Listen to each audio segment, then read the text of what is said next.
If you've never spun on a great wheel before, I prefer to use Rollags or a carded prep. And how I start is putting a little bit of spit on the wheel, putting my fiber near it. It'll grab. You'll get an ugly yarn to begin with. This is just like if you were starting on a treadle wheel. Your first little bit of yarn is never great. Okay, now I'm going to take this off.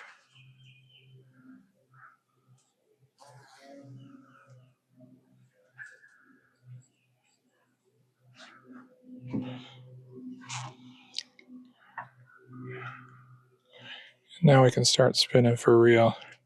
I pull the wheel very little as I draft. I think I'm spinning a little too fine.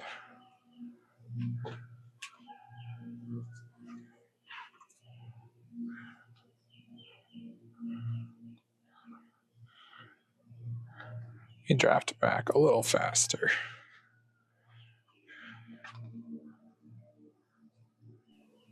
I'm going to switch over to voiceover for a bit, partly because I can't remember everything I want to say while I'm spinning, but partly because there's this very annoying plane going overhead right now. I live pretty close to a small hobby regional airport, and so we're just going to have to mute that and pretend this is intentional. When the pretty country sounds come back and roosters are crowing and birds chirping, we'll turn that back on.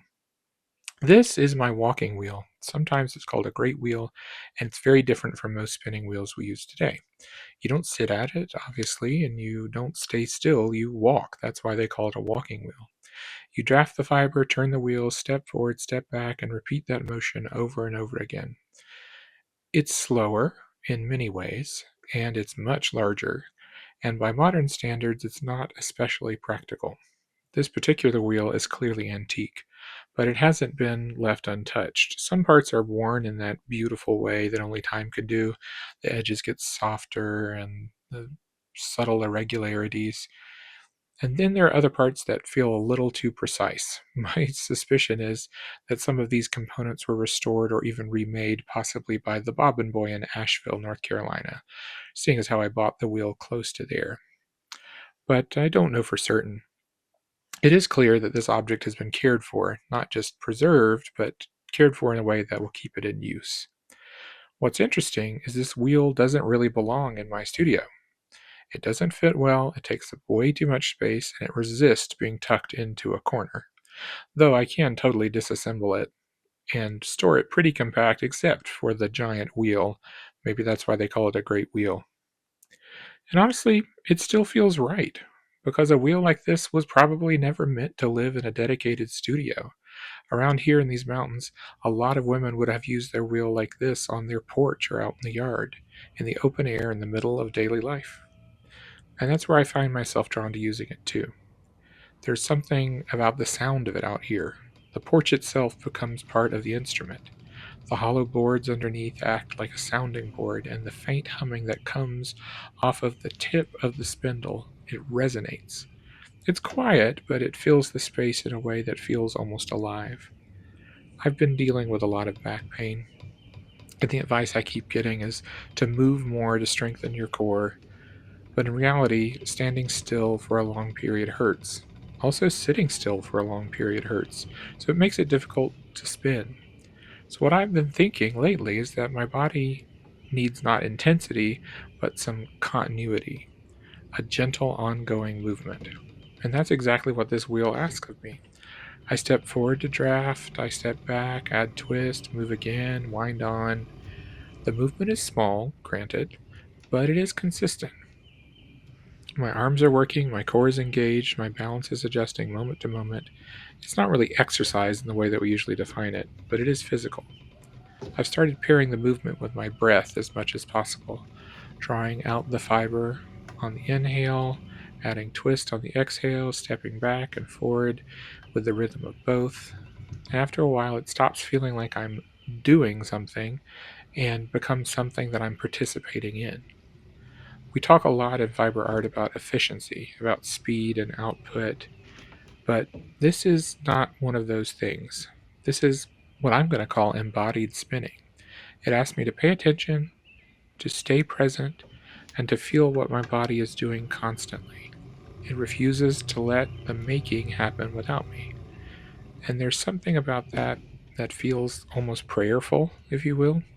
The repetition, the attention, the quiet hum of the wheel.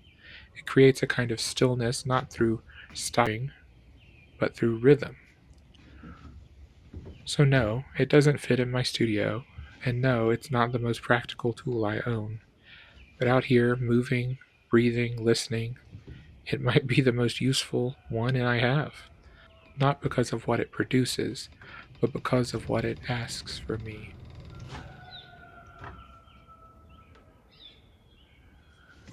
Now, this wheel certainly has its quirks, like all of these old wheels.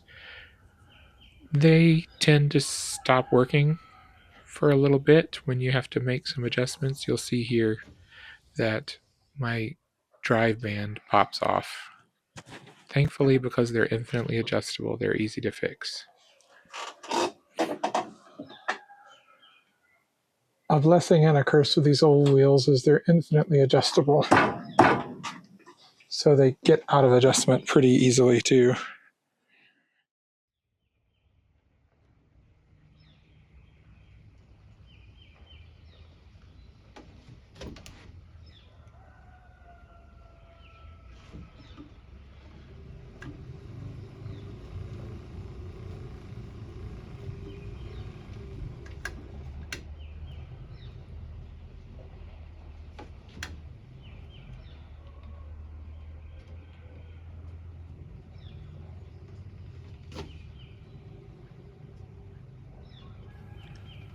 Well, I think I'll leave it at that today.